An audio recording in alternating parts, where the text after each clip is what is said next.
Okay, thanks everyone for being here. I'd like to call the meeting to order. Could we rise for a pledge of allegiance? Pledge allegiance to the flag of the United States of America, and to the republic which stands one nation under God, indivisible, liberty and justice for all. Thank you. Thank you. I just want to remind people we had a comment. Somebody, maybe Lauren, you mentioned you had heard that some folks listening in had trouble hearing us. Oh, last time, Yeah. and it might even have just been our own projection sometimes, I Yeah. think. Yeah, I don't think it was anything here. Okay, I just want to remind people that the two mics are on the center of the room to project as well as you can, given that everyone's wearing a mask. Should they be closer to us? Okay. Yeah, I think as long as we hopefully we'll. make an effort. I can hear you okay. I'm not sure if that is an indicator. Yeah, Okay, okay, thank you. good. Yeah, we've got someone out in the audience. I don't have a great deal to say. It's going to be a fairly short meeting. This will be, well, it's likely to be our last meeting before the actual beginning of school in September 8th. So I just wanted to note that. I want to again thank the community, thank the teachers, thank the administration for everything that's gone into the effort to bring us to this point. We're in for a ride, in a manner of speaking. I don't think anyone who tries to anticipate what the outcome of this year is going to be is going to be successful. So we just have to do what we can do to keep our students and our faculty safe, to pursue our objective, which is to educate those kids either in class or remotely, and see where it ends up.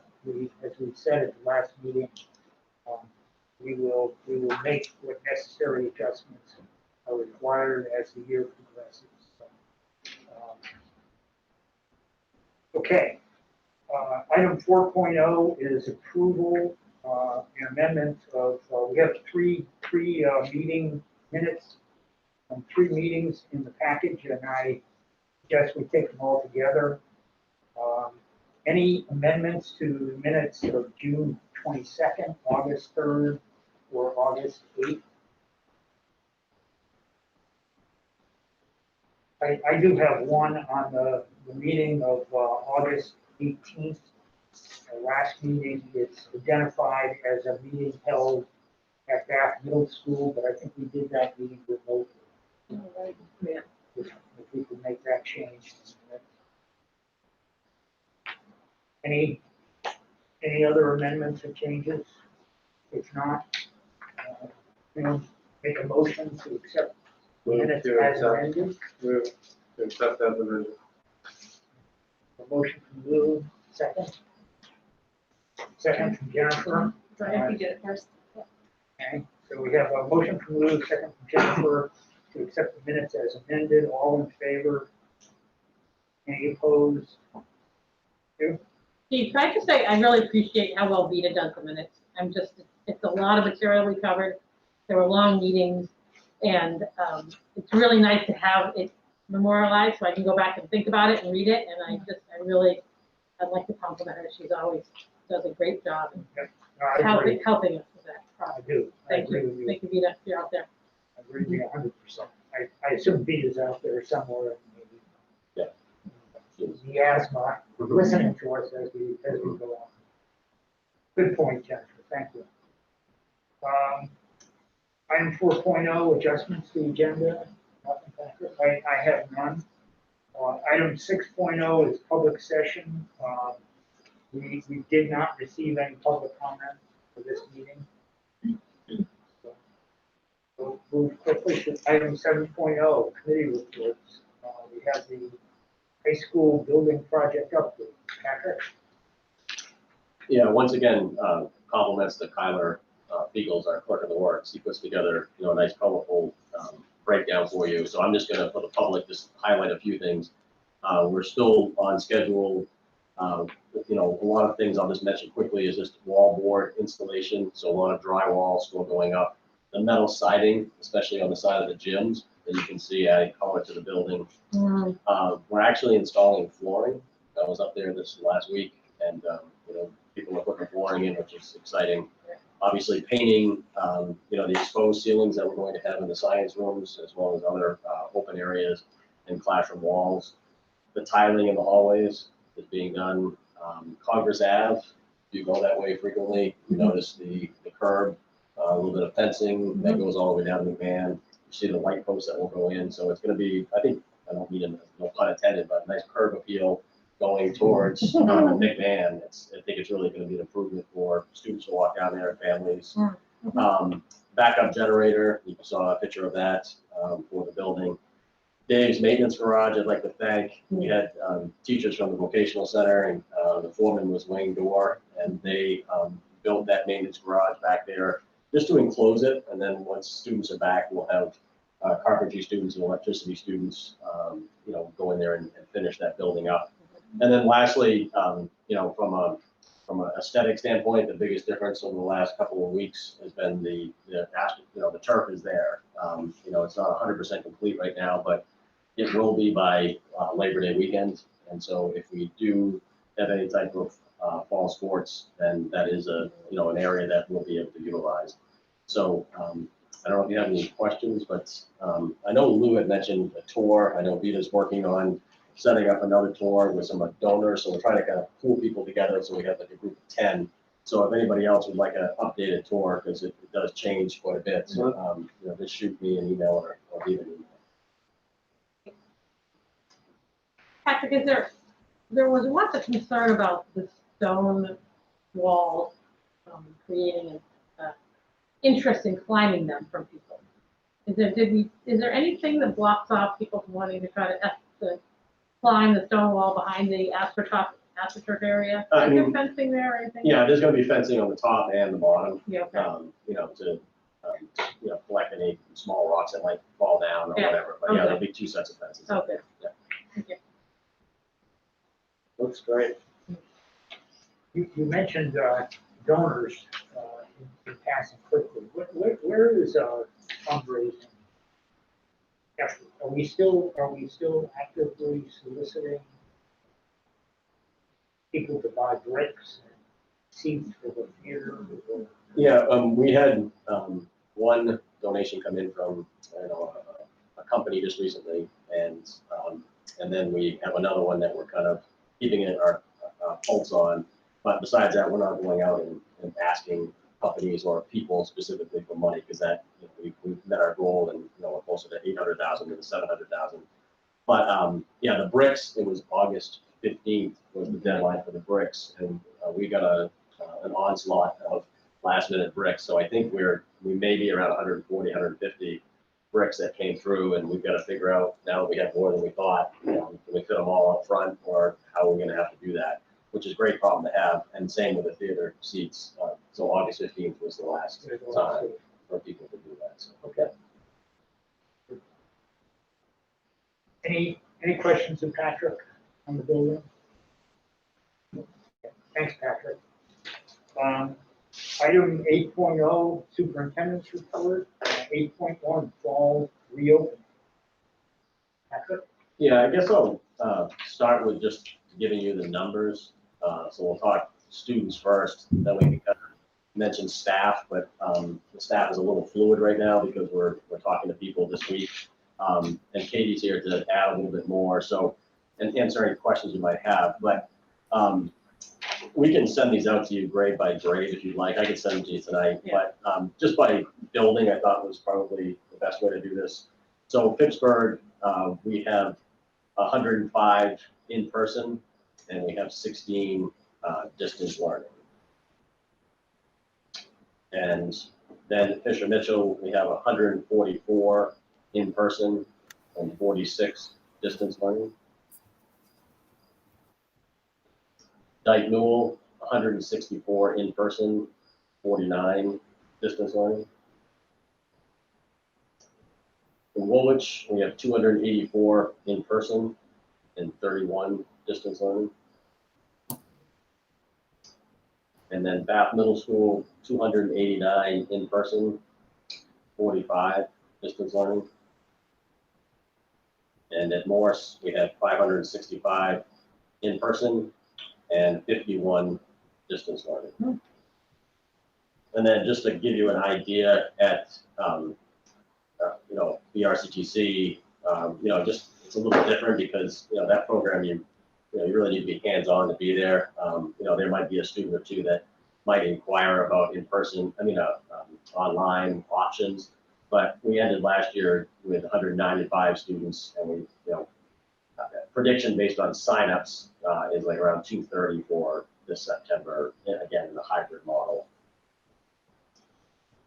So those are our numbers that we got from the survey, but also principals have followed up with families and talked with them to find out what their options were. So obviously, these numbers could change a little bit in that first week or two, and we'll keep you updated on student numbers.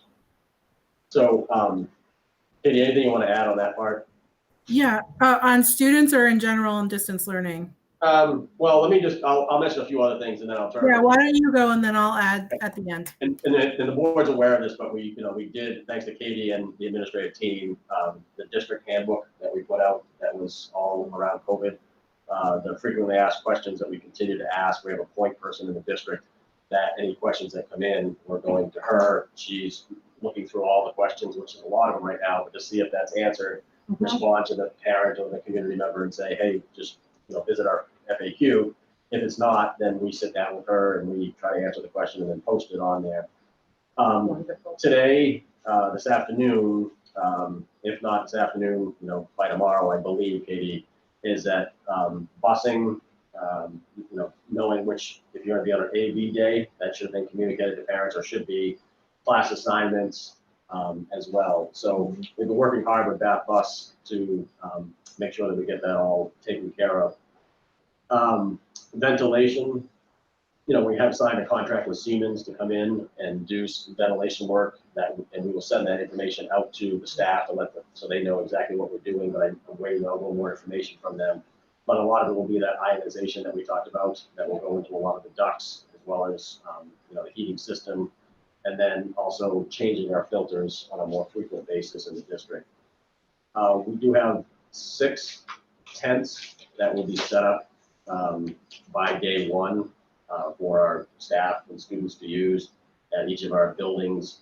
And those are, for September and October is probably all that we'll be able to do for right now because of the weather. And then we're also working with Benchmark to, again, hire a few more, a handful of more custodial help that would just be done during the day so they could be cleaning frequently touched areas and surfaces during the school day. Katie, I'll turn it over to you now if you want to touch base on anything. We can talk about staffing together, but anything else you want to talk about from an instruction standpoint?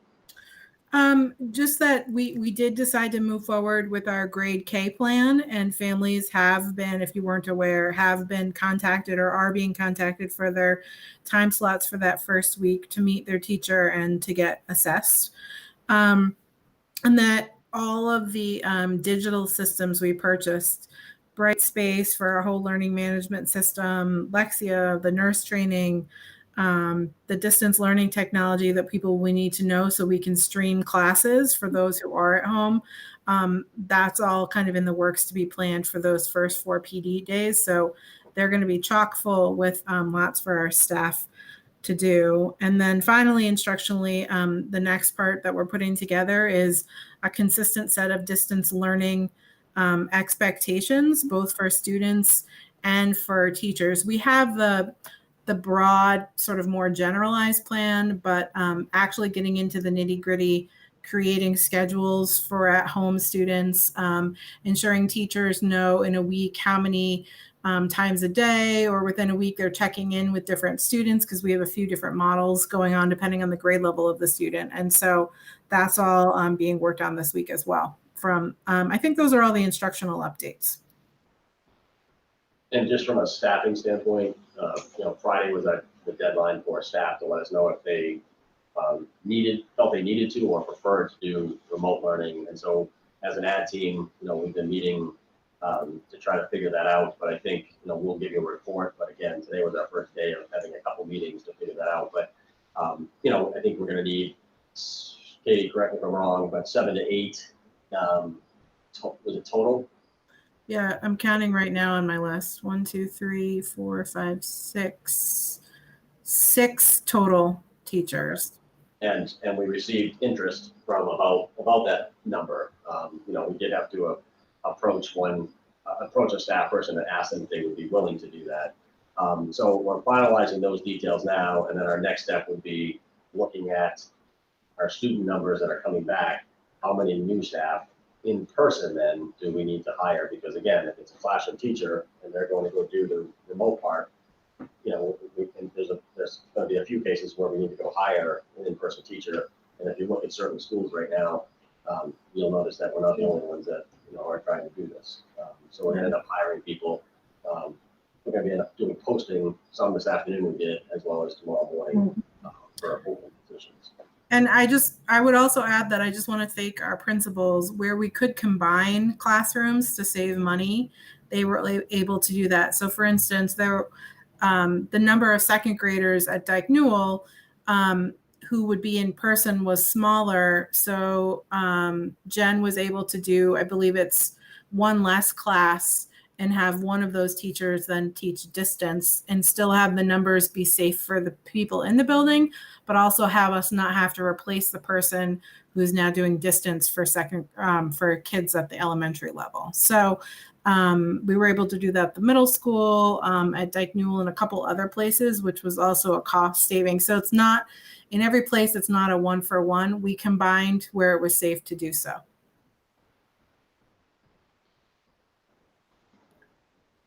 So those are kind of, the things that we're working on right now. But I think, hopefully parents are, getting that communication, because that's, again, what they've been waiting for, the class assignments, AB schedule, the busing piece. So, again, I think we're making good progress, but we still got work cut out for us over the next week and a half.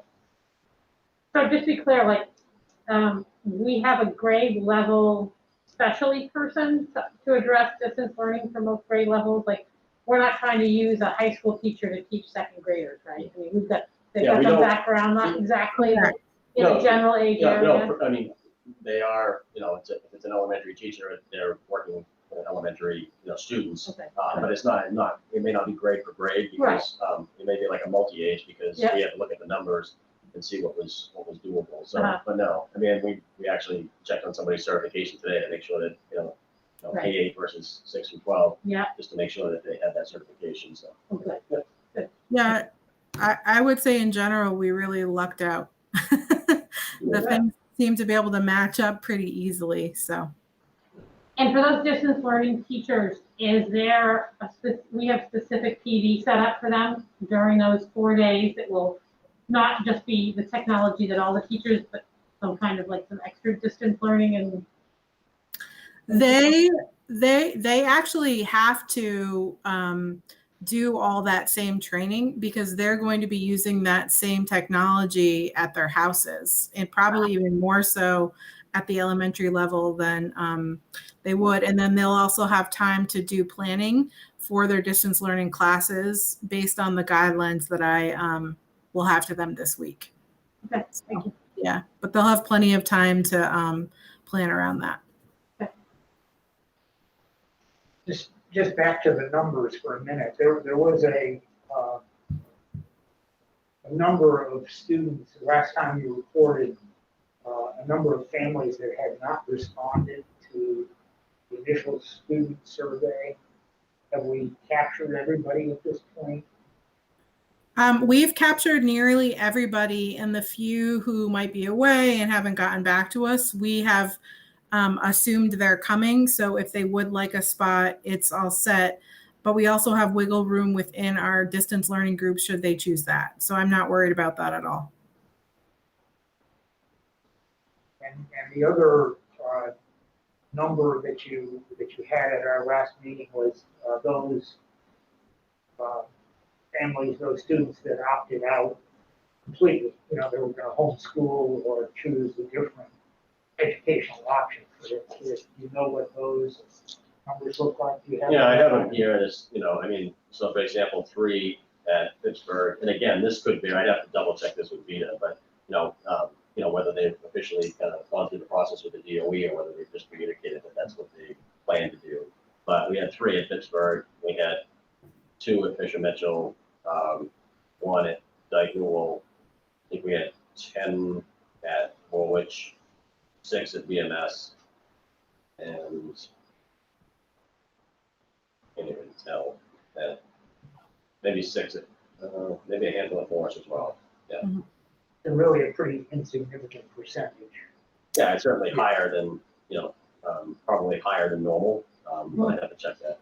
Well, I think the number you had last time was around 13%. There was some. Okay, yeah.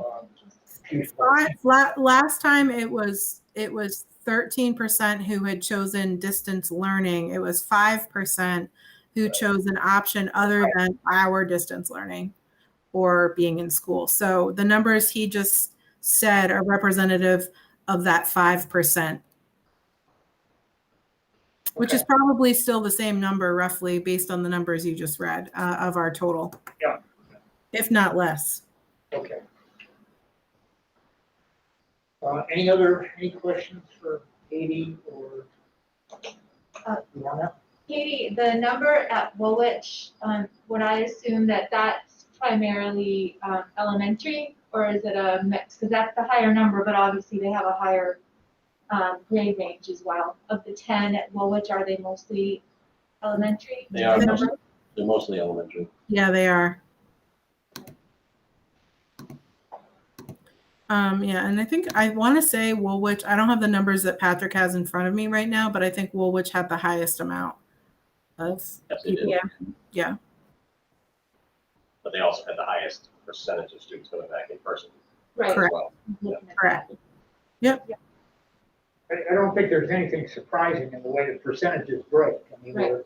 we're seeing a higher percentage of our younger students, the families opting out of in person and going with remote or some other option, which again, is well, it's a choice. I'm not going to say it's unfortunate or fortunate. It's a choice, but high school and middle schoolers by pretty significant percentages are returning to using the hybrid approach. Mm-hmm.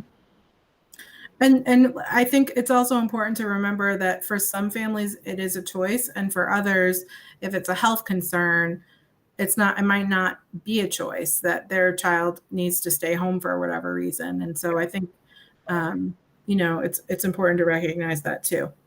It's not. Do these numbers include pre-K at all? Yes.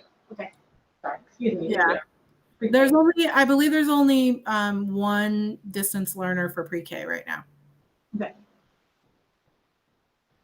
And then on Thursday of this week is supposed to be the MPA is supposed to kind of give more information about co-curricular, extracurricular activities.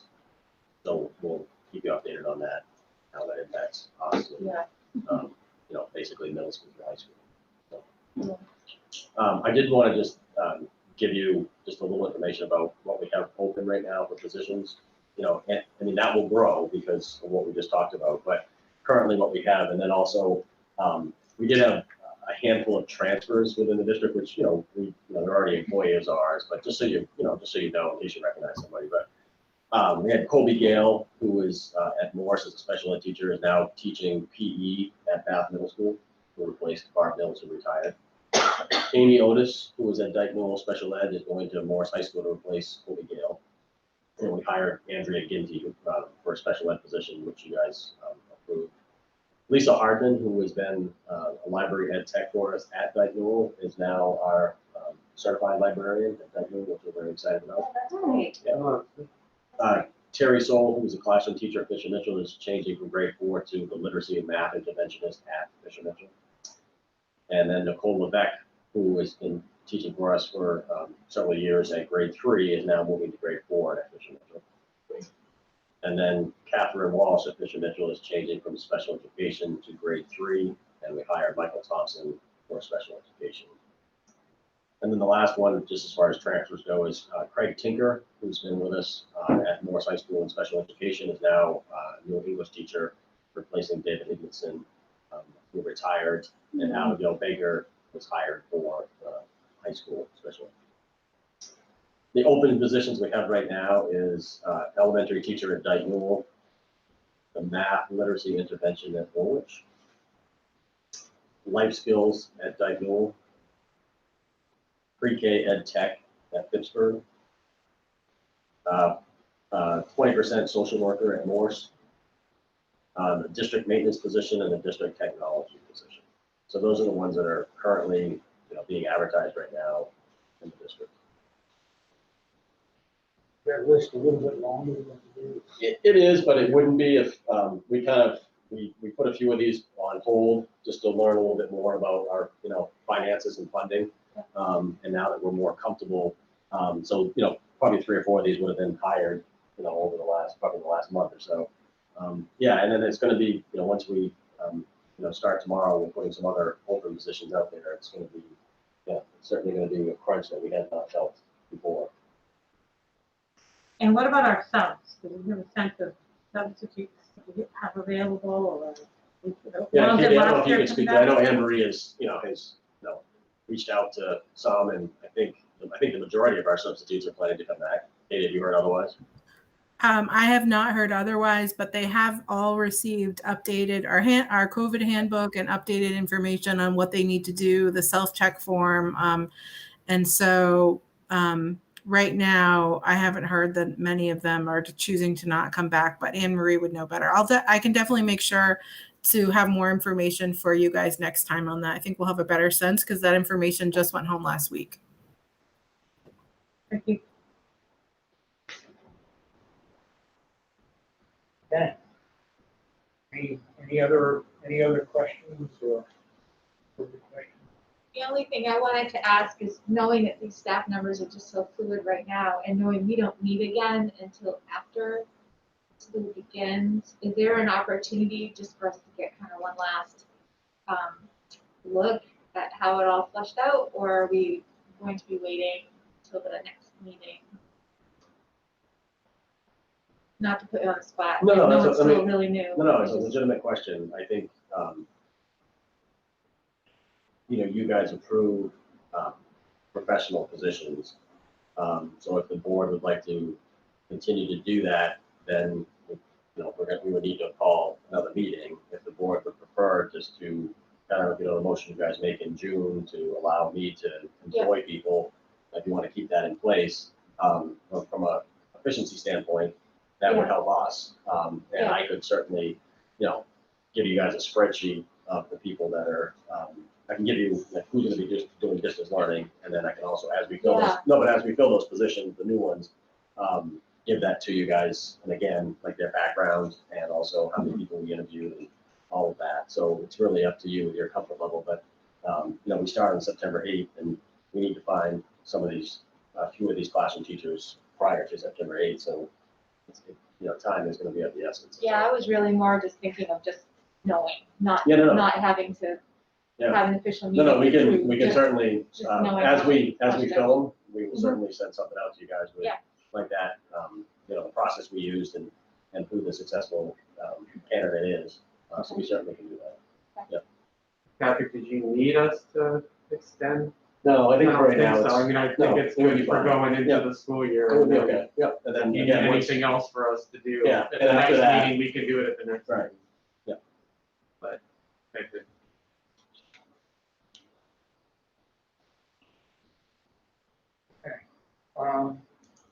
Just back to the flow of information out to parents and families. You say there's a contact person that's identified, and I guess that information is out there to the parents, so we're not hearing from folks that are still having unanswered questions or frustration in getting. No, I think we've been pretty clear on that. I think, now that assignments have gone out and AB rotation, that, parents may have a question about, we did our best to try to put family members together on the same schedule, but if we miss something, my hope would be that they would reach out to their building principal and say, how can we would accommodate that. But as far as general questions, I don't think we've heard anything recently that they don't, that they don't know where to go. And again, our principals are pumping out information now that we know a plan and everything. A lot of information went out today. Got notified. Yeah, I got We got mine. notified today, Yeah. which day? Okay. Any other questions for Patrick or Katie? Okay. Good shit. Item 8.2, financial reports. Deb out there somewhere? You should be. I am here. Can you hear me? Yes. Okay. So the report that you had in your packet this month is for the end of June. I didn't put one in for July yet because I figured we'd just go over the end of June, which is where most of the activity took place. So as you can see, we have a balance in our expenses of just a little over $1 million, which is basically where we wanted to be in order to increase our beginning balance for this year's budget. So we ended up where we wanted to be, actually a little bit better. So we won't have a problem meeting that beginning balance for 2021. We were a little short in the revenue by about 70,000, but nothing that any balance wouldn't take care of. So those savings, once again, came through, general supplies, field trips, substitutes, gas and diesel, and out-of-district placement transportation for special ed. So we ended up in a good spot. So as far as the Corona funds, we have two pots of money. There's been two grants. They've both been submitted and approved. And the first one was 431,000, and that's the one that we're using for additional nursing services and a lot of the software that was purchased and supplies. And then it leaves us some money for interventionists or some of these positions that Patrick and Katie are working on filling right now. And then the second pot of money is the CRF fund, Corona Relief Fund, and that's 1.6 million that's coming our way. The only difficult part with that money is we have to spend it by the end of December. So that's where the Siemens proposal is in that, additional costs for benchmark staff, additional costs for bath bus for additional runs, and money is in there for vans, 2 vans, and tents, and more supplies. And then that leaves us with additional funding for those positions that we'll need at least. And so we'll basically, what we'll do is charge salaries and benefits from now until the end of December to those funds first. Because the other fund, the 431,000, we have 2 years to spend that. So that's where the additional funding is coming from for those positions and supplies. So I think as we work through it, that we're pretty good there. And then finally, the Morse High School project, just to let you know that we're at about 72% for that budget. So we have spent about $55 million. And that's all following into place like we had planned. So that's it. Questions? Okay, thanks, Deb. Any questions? Dennis? Yeah, you must have read my mind, because right on top of my board packet was, ask Deb about Corona funding report. So, boy, you're like right on target once again. And we'll give you, I'll give you a breakdown, specific breakdown, but we're still trying to put the finishing touches on Yeah. the Sure. staffing part of it. But again, we're hoping, I mean, that money runs out at the end of December. We're hoping that, we get more money, because if we do use it on staffing, then Mhm. we have to stop those full staff halfway through the school year. So again, there's some questions that we still have, but as soon as we get our official kind of documentation of what that 1.6 million will be used for, we'll make sure we get it to you guys. Okay, great.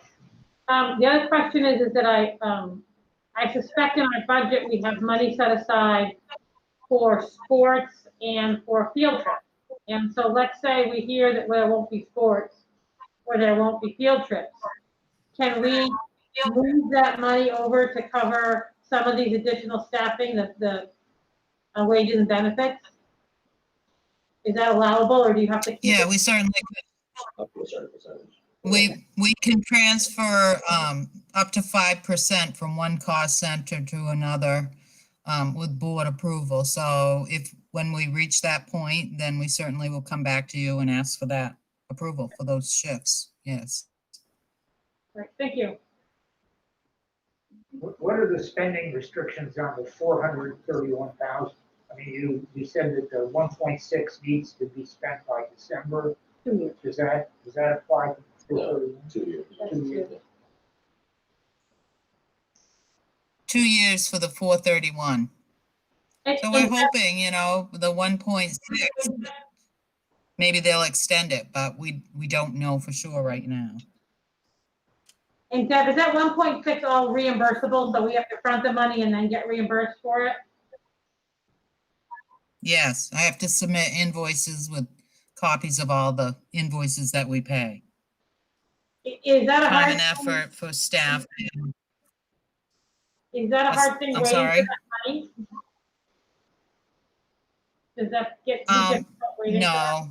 No, because I can bill, I can invoice. It's like all the other grants. I invoice basically on a monthly basis, and the turnaround time, they're pretty good at the state as far as turning, that cash around. Okay, thank you.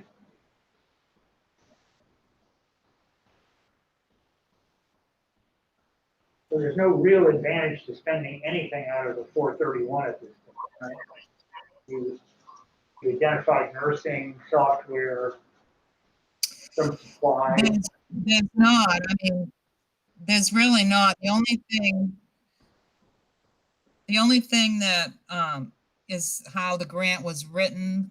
So we did write nursing in there, so I will do that. But the others, I can try to, manage it so that most everything hits the 1.6 million first. Try to use that up as much as we can. Yeah, okay. That's where I would charge, our substitutes, that kind of thing. Okay. Any other questions for Deb? Oh, thank you. Thanks, Deb. Thanks, Deb. Thanks, Chris. You appear as a welcome. deep spring. Assume it's you. Thank you. Okay, item 9.0, new business. 9.1 personnel item, Patrick. Yeah, there's two resignations, I guess you'd say. Kathy Downing, who's a band teacher at Pittsburgh. She's been with us for 34 years. Yeah. And then Sarah Wells, who's been with us for 9 years, surprisingly, elementary teacher at Dyke Newell. So I'd like to thank them both for their years of service to the district, and we certainly will miss both of them. Thanks, Patrick. 9.2, increase in adult meal costs for RSU1. It's an action item. Yeah, it's just, we do bring, the increase of student costs to you to try to be sensitive and let you guys ask questions about why we're going up and how much we're going up. This one's a little unique. I talked with Tim this morning. I guess, we didn't feel it was worth him being on the call tonight. It's really the state contacting him, and that We currently charge $4.75, and it's really, the state is saying it's not reflecting the actual cost to prepare and for the food. So basically, I think it was $4.98 would be the cost to cover everything. So Tim's is like, let's raise it a quarter to $5 for an adult meal. So that's really all it is. So it's not Tim, wanting to make money off it or anything like that. It's just that the state, when they crunch their numbers and do their audits. So really just need you guys to okay that this evening. That's all. And this is just adult meal, like for teachers Yes, or Yeah, people who teachers or might be in somebody, the they come building in. who. Yeah. And what were we charging before? $4.75. Oh, so it's just 25. Yeah, just 25 cents to get us to cover our costs, basically. That's all. Okay. Do you need a motion? Yeah. I'll move to approve the increase for adult meals from 4.75 to 5. We need a second. I'll second. Second by Megan. Just to restate, this is not a student meal, so this is Right. for adult. Okay, so we have a motion by Lou, second by Megan to increase the adult meal cost for the RSU to $5. All in favor? Any opposed? Thank you. Thank you. Okay, item 10.0, next meeting date and location. We have our next regular board meeting Monday, September 28th. I recommend that we do it here at BMS, and we'll do it in person. If the governor has lifted restrictions on the public gathering, we'll invite the public. If not, we may do it this way. Is that okay? Usually we try to rotate meetings. We talked about rotating at the beginning of the year as opposed to the middle part of the year. But we'll do them here at BMS for the near future.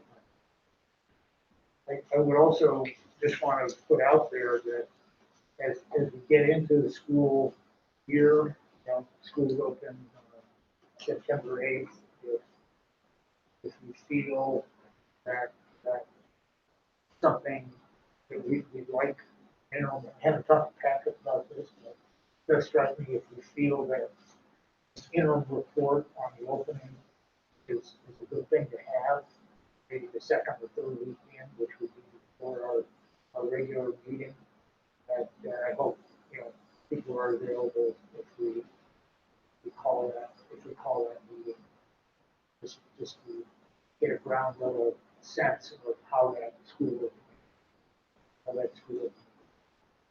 Those wouldn't necessarily need to be in person, would they? Because sometimes it's a little easier to schedule those between typical school board meetings. Yeah, we could do it. We could do it as a Zoom or I'm just saying that.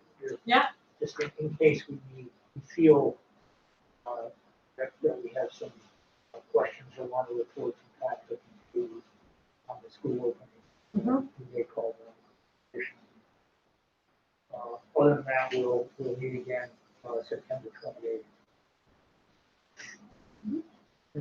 I think if I could just say, I think any kind of feedback would be so great because after going through all this, even if it doesn't require a special meeting, I watched a news report the other day from some schools in the county that have been open, and those superintendents were talking about really some pleasant surprises involved with it. So even if we just, it doesn't have to be official, but even if we just get some feedback on some things that are going well, that would be really great.